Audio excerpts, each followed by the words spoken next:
So for our very first player, I have a very special guest with me today, namely StabsMckenzy. Maybe you do not know him, but he's going to introduce himself. Welcome, StabsMckenzy.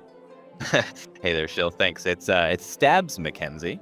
StabsMckenzy. For My notes are for right. those of you who need to be specific.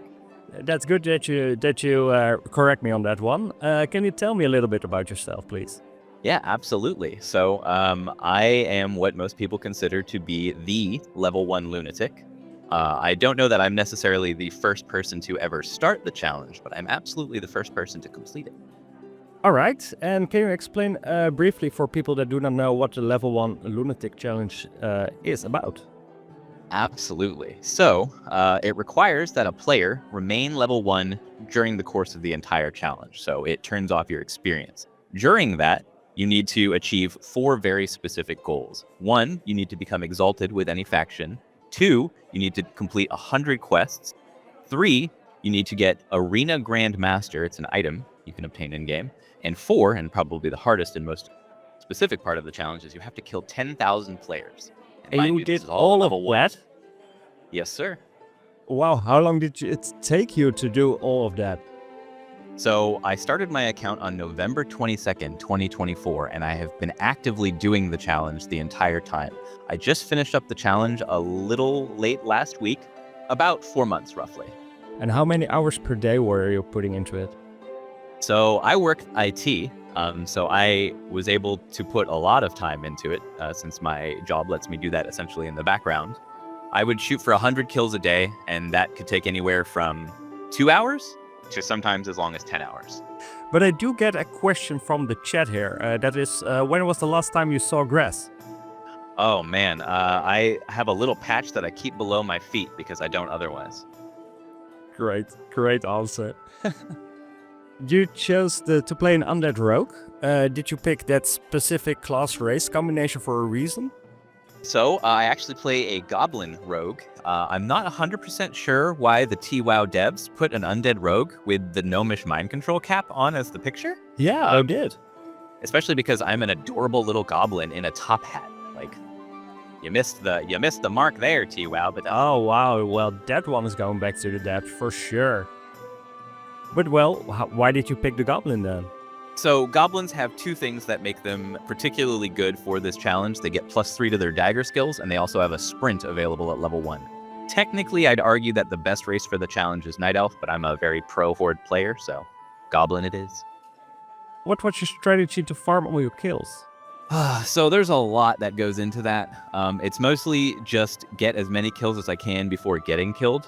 Because I'm a rogue, I have access to stealth at level 1, and you can use things like the terrain and other players and NPCs that are moving as a way to hide from them. It's hard for people to see nameplates when there's a bunch of other nameplates on it or your character's not even visible. Which player kill was the most memorable for you? So I don't even remember his name. I'd have to go look through all my screenshots to grab it. But there was a level 18 hardcore paladin that I killed out in Westfall, probably my 5th, maybe 6th day into the challenge. I can only imagine from his end, he probably stopped playing after that, but it encouraged me enough to definitely want to keep pushing through the challenge. I was so hyper after that kill. I mean, I immediately stopped and I was like, all right, time to get some cake. This was a treat. Oh, you really tasted that blood. Oh, absolutely. The hardcore kills taste the best, man. Nothing better than a hardcore player. Oh yes, absolutely. A level 18 hardcore player. And he was a paladin too, so like if he had just run and bubbled and potioned, he could have lived, but he was like, I can take this level 1. Big mistake. Yeah, he probably will regret it. Well, hopefully he's listening at this very interview at this very moment.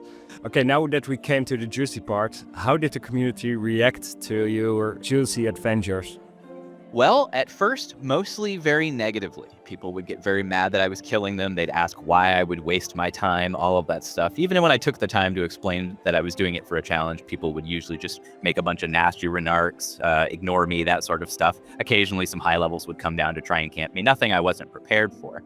However, what I wasn't prepared for is when I got around my 1200th kill, one of the guys I killed said, "Hey man, this is the 6th tune you've killed me on. I absolutely love the dedication. I've got a gift for you. Give me a minute.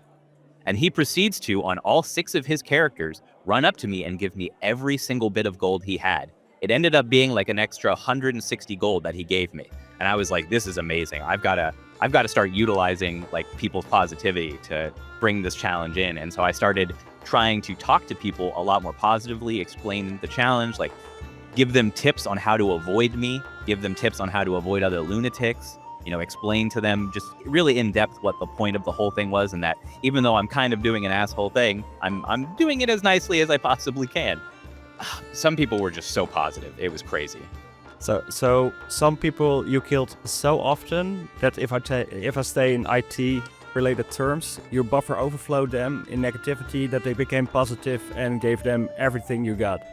That only happened a few times, but yeah, some of the positive responses we got, or I should say I got, throughout my challenge have been very interesting. I've had people who've been like, oh my God, I want to do what you do. Please tell me how to do it. So because I've gotten so many responses for that, I've started writing a guide.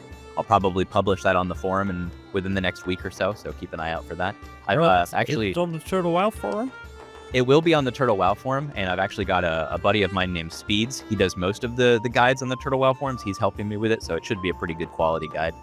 Oh wow, Speeds! I know that name because he helped me out with the Discord dive for my show. So we all looping around here.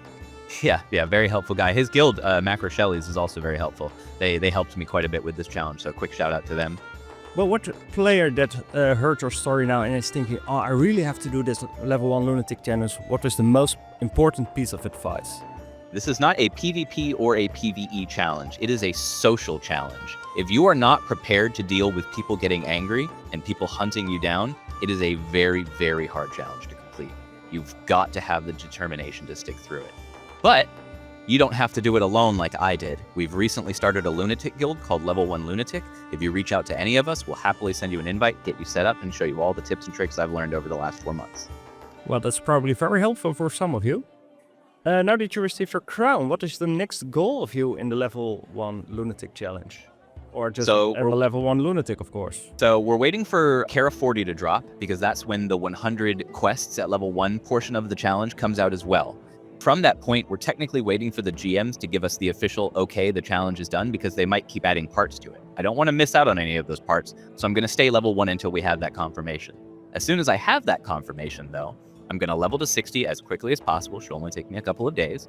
And when I'm there, I plan to grind to High Warlord. What this will do is it will make me High Warlord StabsMckenzy, the Wee Warlord. I'll be the only double Warlord on the server. Oh, wow, that is fantastic. Well, if you manage to do that, please come back on my show, because I have to hear your story again. Of course. Well, do you have some final thoughts? Yeah, I think that a lot of people look at this challenge in a really negative light, because it's a bunch of people in gear that are far above level 1s. We're technically like essentially level 20 characters that are running around killing a bunch of characters that for the most part can't really fight back without numbers. But I think a lot of people fail to realize that the position that it puts those lobies in is a social one. They have 2 options. They can simply deflag because PvP is entirely opt-in, or they can ask for help. What I hope they do is usually ask for help, and I typically encourage that in general chat while I'm ganking. I think that, again, the whole point of this challenge is to create a problem that is very, very solvable with just a little bit of social assistance. I think it will force people to realize that, like, you're playing a game with people. It's okay to ask for help. I think that's a very positive note to end it on, and let the chat be free to think about that last statement of yours how they please. Of course. Well, we're going into the next music segment, and maybe you have a nice song request. Absolutely. There's a song called Mr. Fear by Siamese, or Siamese, I believe is actually how it's pronounced. I would like to hear that, and I think people should listen to it carefully. Here is Mr. Fear of Siamese. Enjoy.